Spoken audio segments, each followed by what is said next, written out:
जांडी के पेड़ के साथ से गुजरता था। तो उन्होंने सोचा, पहाड़ियों ने, कि ये कोई रास्ता चलता फकीर आ गया है। उनसे कहा, महाराज भोजन पाओ। परमेश्वर ने कहा, भोजन मैं पाके आया हूं भाई, अपने गांव तक। पालियों ने पूछा, कौन सा गांव आपका? कि मेरा गांव सतलोक है। कितनी दूर है बाबा जी यहां से? परमात्मा ने कहा, 16 शंख कोस की दूरी पर।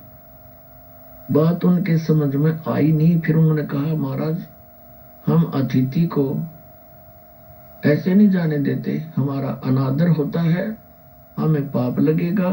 आप तो महात्मा भी हैं, कुछ ना कुछ आहार तो करना ही पड़ेगा, खाओगे नहीं तो दूध तो पीना ही पड़ेगा। अभी गौओं का दूध निकाल देते हैं। कुछ ऐसी भली गायें होती थी, उनका किसी टाइम दूध निकाल ले।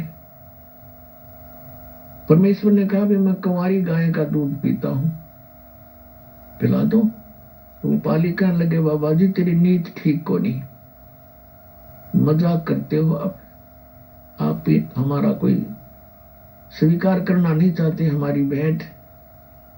तब गरीबदास जी खड़े हुए और कहा, महाराज जी देखो, कुंवारी ये बच्चिया है, इसके बच्चा नहीं हुआ है, दूध कहां से देगी? परमात्मा ने कहा, तुम्हारे पास कोई ऐसा पात्र हो 5-4 किलो का, वो लिया।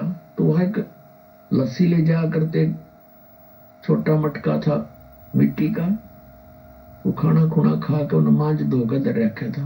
कहा, महाराज जी ये रहा। परमात्मा ने कहा, इसके नीचे रखो, थनों के सतन के नीचे। गरीबदास 10 वर्ष के बालक लेकर बैठ के और कहा, देखो जी दूध कैसे आएगा? परमात्मा ने कमर पर थपकी मारी उसको ऊके और कहा, बेटा ऐसे आएगा। उसी समय लंबे लंबे सतन हो गए और दूध का पात्र भर दिया, धार चल पड़ी। तो आधा परमात्मा ने पिया। शेष उन पालियों से कहा, ले भाई तुम भी पी लो ग्वालो, ये अमृत है, ये सचखंड सतलोक से आया है। वो पाली तो कहने लगे, हम नहीं पीवे, पाप का दूध है, कुंवारी गाय का है, जंतर मंत्र से किया है, और तेरा पता ना तू किस जाति का है। गरीबदास जी कहने लगे, लाओ महाराज मुझे दे दो। आधा शेष उन्होंने पी लिया। फिर परमात्मा ने उनको अपने ज्ञान से परिचित कराया। गरीबदास जी की प्रबल इच्छा हुई उस सतलोक को देखने के लिए, जहां जाने के बाद जीव कभी मृत्यु नहीं होती, वहां वृद्धावस्था नहीं होती, सदा युवा शरीर रहता है, वहां कोई काम नहीं, कोई दुख नहीं, सदा बाहर वृक्ष है, दूधों की नदियां बहती हैं, अमृत फल है, वहां के बच्चे को बहुत लगन होती है। परमात्मा उसकी आत्मा को लेकर, गरीबदास जी की आत्मा को, कबीर साहब सचखंड गए और वहां अपनी सारी स्थिति से परिचित कराया। उधर से कुछ देर के बाद देखा पालियों ने कि ये तो बोल नहीं रहा, हिला डुला कर देखा, मृत पाया।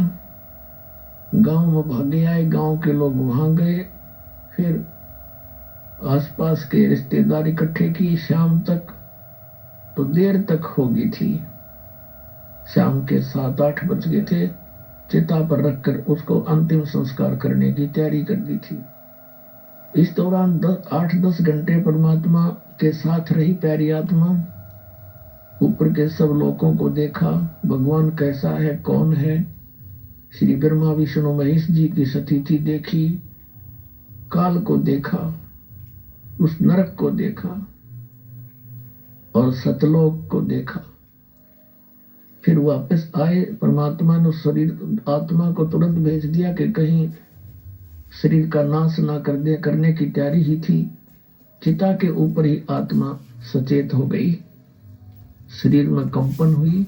गरीबदास जी जिंदा होकर उठ गए। उठ करके परमात्मा की ये अमर वाणी बोलने लगे।